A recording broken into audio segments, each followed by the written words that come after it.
हाँ, जय श्री कृष्णा। आज की क्लास में आपका स्वागत है। रिलेशन एंड फंक्शन में हम आगे का पढ़ते हैं। मैंने बताया था ए एक सेट होता है, बी एक सेट होता है। इनका जब कार्तीय गुणन करते हैं, कार्तीय गुणन करने के बाद जितने भी सबसेट होंगे वो सारे के सारे संबंध कहलाते हैं।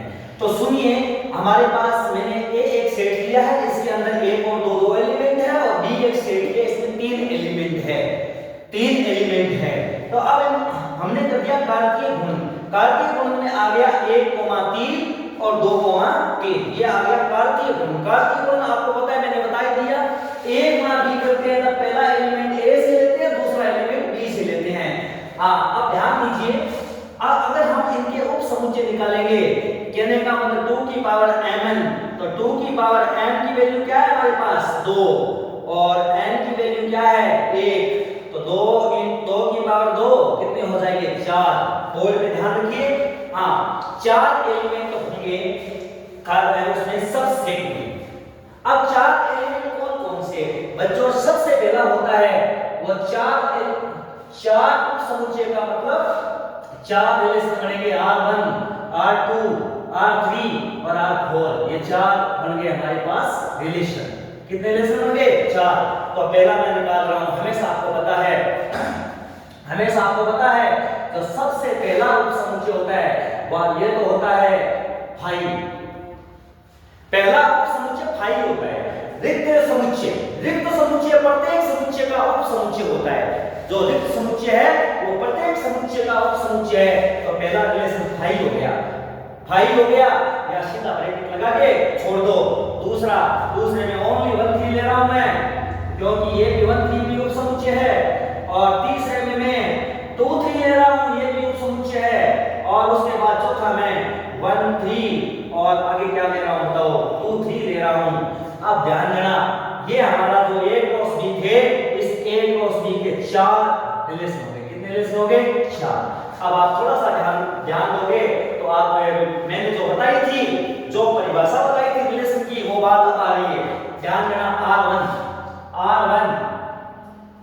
R1 के ये रिलेशन है R1, और ये हो गया A और ये हो गया B। उसके बाद मैं बता रहा हूं आपको रिलेशन R2। रिलेशन कौन सा है? R2। ये हो गया A और ये हो गया B। हमारे पास A में कौन से एलिमेंट थे? 1 और 2। B में कौन से एलिमेंट थे? ओनली 3 था। तो R1 के अंदर कुछ है क्या? नहीं है। ये सर R1 के अंदर तो कुछ नहीं है। तो आप किसी को किसी से तीर से मत मिलाओ, क्योंकि ये तीर आरेख है, और तीर आरेख को बोलते हैं एरो डायग्राम। R2 में देखिए, यहाँ A के अंदर हमारे पास कोई 1 2 है, और B के अंदर हमारे पास क्या है 3 है। तो R2 के अंदर 1 को 3 से मिलाया गया है। आप 1 को 3 से मिला दो, ये 1 को किससे मिला दो? 3 से। तो ये वाले एलिमेंट प्रांत क्या है इसका? प्रांत है ओनली 1। और परिसर क्या है? परिसर हमारे पास है 3। परिसर क्या है? 3। और सहप्रांत भी क्या है? सहप्रांत भी हमारे पास 3 है, क्योंकि सहप्रांत में मैंने बताया था कि पूरा सेट भी होता है। पूरा सेट क्या होता है? 3। अब बात करते हैं R3 की जब बात करूंगा तो R3 के अंदर ध्यान देना स्टूडेंट्स, R3 के अंदर ये हो गया A और ये हो गया B। तो 1 2 और ये हो गया 3।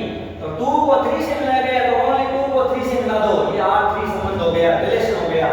और उसके बाद R4 के अंदर R4 में 1 2 3। तो 1 को 3 से ज्वाइन कर दो, 1 को 3 से ज्वाइन कर दिया, और 2 को 3 से ज्वाइन कर दो, 2 को 3 से ज्वाइन कर दिया। ये तो हमने जो हमारे पास रोस्टर रूप में संबंध थे, इन सब का हमने क्या कर दिया? तीर आरेख एरो डायग्राम कर दिया। स्टूडेंट, ये होता है संबंध की मेन डेफिनेशन। संबंध किस प्रकार से चलता है, आगे संबंध इसी प्रकार से चलेगा। इस प्रकार से संबंध मैं एकदम डीपली, जो बच्चे क्लासों में नहीं सीख पाते, उन बच्चों के लिए मैं संबंध को परिभाषित करने की कोशिश कर रहा हूं। आप ज्यादा से ज्यादा सपोर्ट करें, वीडियो को लाइक शेयर कमेंट करें, ताकि मेरा हौसला बढ़े और आगे से आगे क्लास और ज्यादा डी बेस्ट में आपको दे सकूं। और कल हमें संबंध के प्रकार और संबंध कितने प्रकार के होते हैं गणित के अंदर, वो सभी बताएंगे। वैसे देखिए, तो ये हो गया रिक्त समुच्चय।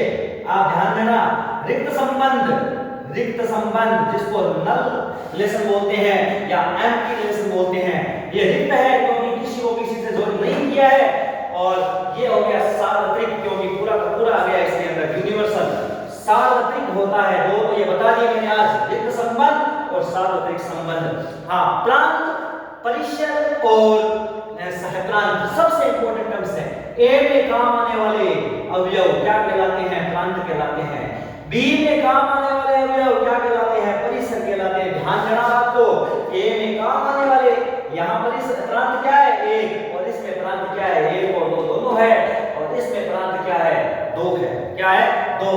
तो ये बातें डीपली किस प्रकार से आप रिग्रेट करोगे, किस प्रकार से आपके पेपर पास हो सकते हैं, पेपर में किस प्रकार से आपके छोटे-छोटे क्वेश्चन सही हो सकते हैं, इन सभी चीजों को मैं नेक्स्ट क्लास के अंदर अवकल संबंध के प्रकार बताऊंगा। सभी सब्सक्राइब कर लो, ज्यादा से ज्यादा लाइक करो, शेयर करो। जो 12th और 10th में बेसिकली पढ़ रहे हैं उनके लिए मैं वीडियो डेली की अपलोड करूंगा। छोटी क्लास से कर रहा हूं, बड़ी क्लास से भी आपके सामने आएगी। ओके, जय श्री कृष्णा। एक बार आपका धन्यवाद।